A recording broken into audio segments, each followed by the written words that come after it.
or against. Basically, the students had to choose a side to make a case for or against space exploration, and then support it using text evidence. And then, of course, for ELLs, the tricky part of that is they just copy from a text and then call it their opinion. So this I think the process of reading for meaning was helpful in getting away from copying from a text and answering questions. Because I think if I had just asked a bunch of questions that relate to the article, it just would have been, okay, I'm going to copy paste this sentence and call it my answer. So, but the sentence doesn't necessarily have anything to do with their answer. Yeah. They're just fulfilling a requirement to put some textual evidence in there. Exactly. Okay. So sorry, what was the second part of the question? Objective, and then how did the lesson... And was the objective reached, and how did you know? Yeah, I think the objective was reached. What you didn't see in the lesson we did yesterday, because it was the synthesis part, they needed to create their opinion. So are you for or against? And then, it was choosing one statement. So it was just narrowing it down further, choosing a statement and making a case for that statement. Do you agree or disagree? And then use textual evidence. So I think they accomplished that. So then just to clarify, who chooses the statement that they either are for or against? Was that you choosing the statement, or they choose the students did. Okay. So I said to choose a statement that they felt strongly about. So whether it was the one about government should prioritize healthcare, yes, one of the reading for meaning statements over space exploration, something that that they feel more strongly about, so that they can write more about it. And then you read their synthesis paragraphs? Yeah. I read their synthesis paragraphs, and I think they did a really good job, and I didn't see copying straight from the text, which was good, because that, I think, is what all of us have kind of struggled with. If we ask them to answer a question, or give more of like a question that comes from a book, they don't put it into their own words and just push them to do that. And so I thought it was really good. Oh, sounds good. So what did you see then in their paragraphs that show that they're not just lifting things from the original source and pasting it? I think, part of the process was they had to find evidence for a bunch of statements, and then through that gave them more time to process, okay, why do I agree? I'm going to find a reason in here, put it into my own words so that it can fit in the little box instead of copying a whole paragraph. Yeah. And then from that, bringing it back all together, and then their statement was their topic sentence. Or, I agree that space exploration is beneficial because, and then their supporting detail sentences were their answers, or their text evidence.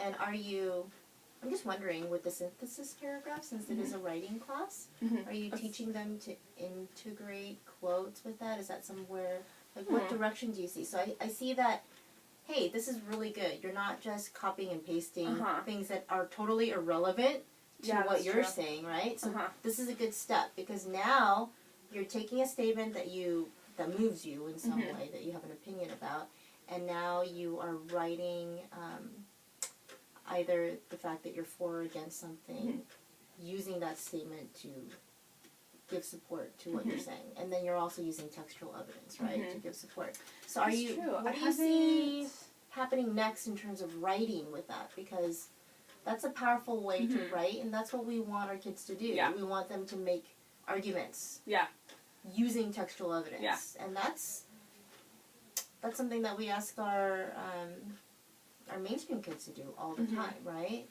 So. Do you have them, like in your psychology class, do you teach them citing, like how to cite sources and how to cite in a paragraph, and then, or do you have them include that in any way? I just realized I haven't done that in science class. So actual citing. Yeah. I've integrated, I think that's a good idea. I've integrated like topics and this is a science class. But I mean, I'm also their writing teacher, so it works perfectly for me. That is science class, so it's easy for me to integrate because I know you can take what you just did in science, the material, the content, and then apply it in your writing class. Like how then do we seamlessly integrate a quote or textual evidence with what we are trying to make a case for, right? That's true. I didn't think about that. Kim Gomez was even telling me she was having the advanced kids do kind of a research project and writing along with that, and she asked if we had covered research papers, and I realized, you know what, we haven't done that. But you know what? It would work so well just in a paragraph, and it doesn't have to be a full-on research paper. Let's just take what we already studied and read and quote it. And figure out how to do that, how to write that. Yeah, that's true. And then, if they are doing a research paper in Gomez's advanced class, or in be like, I got class. this. We've been practicing this, and now then they can practice putting it all together in a research paper. Yeah. But doing that with we briefly did that in writing. How to cite a definition in a paragraph using quotations, and so that, you're right, that would have been a good place. Yeah, we don't really do that a lot in AP Psych. Or in any class. In mainstream classes in general, I mean. No, in English. Yeah, when we did research papers, and I would teach them how to do that. I would teach them how to integrate the quotes, and then I would give them models of how to, like model paragraphs of how it's done, and then I would write with them up on the board and show them how to do it. So just, that gradual release of responsibility, the scaffolding, and then they get more practice, and then they're able to do it more on their own. Yeah, that's true. I think that'd be a great skill that they will need in the future for writing. Yeah, that's true. And you don't have to take the time in writing to read something. Yeah, that would be a good place to integrate it. And it's intellectually stimulating for them, because it's this question of, what are the advantages and disadvantages? Should I be more for or against it? And then there's all these other issues you have to touch on. So. Yeah, I think it was a good topic because I don't think they've really thought about because they know space exploration, but I don't think they ever thought about, is this a good thing or is it not a good thing? Yeah. Or, I mean, am I for the government spending so much money on it? It is a lot of money. Yeah. And you have to make choices then, right? If I spend a lot of money on this, then I can't spend money on other things. So is it worth it? Yeah. For the possibility of whatever. Going to the moon. How much is that worth? Or I guess resources, right? Yeah. Yeah, so I think overall it was good. That's good. So in the proposed part, I'm just going to write, about how you can incorporate some of the things that you're doing in science for writing class. Yeah, I think citing textual evidence. Yeah. Or actual citing. Yeah, and integrating the quotes. Yeah. Seamlessly with your own words. That's very challenging, but that's where they're at. Yeah. That they're ready for that. Yeah, I think that'd be good too. Okay. All right. So, I guess my other question was kind of a warm-up question, but that's okay. How do you feel the lesson went in terms of strengths, and then anything that you would have changed, and now that you've had the lesson and you have some hindsight? Yeah, I think bell ringer was good. I think just a fun warm up was good. I like your question, by the way. It was funny. It's like I thought about that because I'm short. Yeah. So I have to think, what are the advantages of being short? Okay. Yeah. What are the advantages? And disadvantages. I was like, should I be tall or short? Which one will I get the funniest answers? So, yeah, I thought that was good. So that was a good suggestion to just do a fun one. And then I'm glad I did the brainstorm before. So I think that was good. Because a lot of what we brainstormed, they did end up reading about. And so I didn't really know what they knew about space exploration. So that was a good... Like, what is the purpose? And what can you think about things that are good and bad about it? So, it's a good intro. And then, I think the statements were good. I don't think there's any other statements that I would have added. Yeah. You just modified that one, and they were really Which is great, because... Was it a good amount? I think so. Because you had how many? I think it was 6. Okay. I think it was 6. Yeah, especially because a few weeks ago, one of our vocab words was... prioritize and priority for a writing class, and so one of the word partners was top priority, and so drawing that in and practicing. That's another thing I kind of want to work on, is we have so many good vocab toolkit words,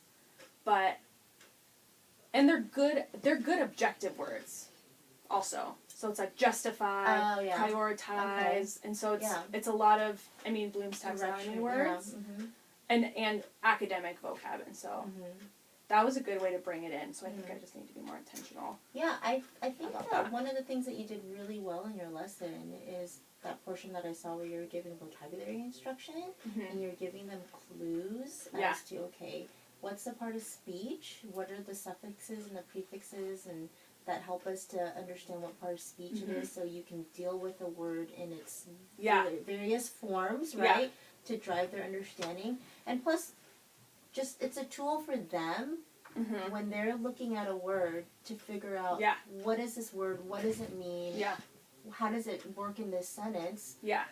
Do you ever present, because you did a great job with that, like, okay, there's an MENT, guys, what does that mean? What kind of part of speech is it? Or there's, it seemed like you do that a lot, because they've learned, like, pre means what, pro means what. So, do they understand that they can use those strategies on their own, too? Do you encourage them to? Okay. Yeah, especially when they're doing their vocab charts on their own. They'll do some vocab for writing by themselves. I actually started doing that more this year with any word that has more than one part of speech, or the word family, to bring that in, because they have such a hard time with word forms. And so they say, I achievement school. And so I think I can work more ways into just adding more ways to present different word forms so that they can be thinking about how to use the verb form of achieve correctly, how to use the noun correctly. So I started doing that with any word. You learn 4 words in one just by bringing in for different parts of speech. Thanks. One thing I think didn't go so well is, I think the actual reading portion I wrote on here, it was fine. They read it. They read out loud? Yeah, but I think it is good to read out loud, and I did have them read silently afterwards. But I think if I had given them, what is it? It's think alouds, right? Where it's, I'm trying to think of the reading strategy, where you're making notes on. I think aloud is where you as a teacher are showing your metacognition to your students. What is it? What is the strategy? I can't think of it right now. Oh, talk to the text? Yes, exactly. So I think I would have... Annotating? Okay. So I would have... Silently? Yeah. Okay. So I think I would have done, to bring in the brainstorm, to do, put a star next to the new ideas, put like a circle next to the ideas we talked about in class, underline our vocab words, circle the words you don't know. So I think that would have focused them more on the actual reading. I'm auditorially sensitive. So if I'm sitting in a class and I'm hearing other people literally say what I just said right before and after, I'm like, what am I reading? I don't know. So, that's perfect. I think that's a good idea. So I think I would, or if you read aloud, maybe you could do it as a group. So it's the sentence being read once and you don't hear an echo or... I'm trying to figure out different ways to read out loud. Or to read in general. What about, how long was the article? I'm trying to think it didn't take them very long. Maybe like 20 minutes? Maybe it could be where you break it up. Why does it have to be one way that you read it? Maybe it could be you read the first 2 paragraphs together. Okay. And then they annotate on their own, or they then read with the partner. And then come back. Yeah, that's true. Something like that. Do you ever, I know it takes longer, have them practice reading a little bit out loud? Yeah, one sentence at a time or something? we do a bunch of different things. We do, each person reads a paragraph, or we do silent reading, or we do whisper reading where they're whispering out loud. Or we'll do partner, so I think it's just like switching it up I'm trying to do, but then having a focused activity I think would have, that would have helped. That's perfect. That portion.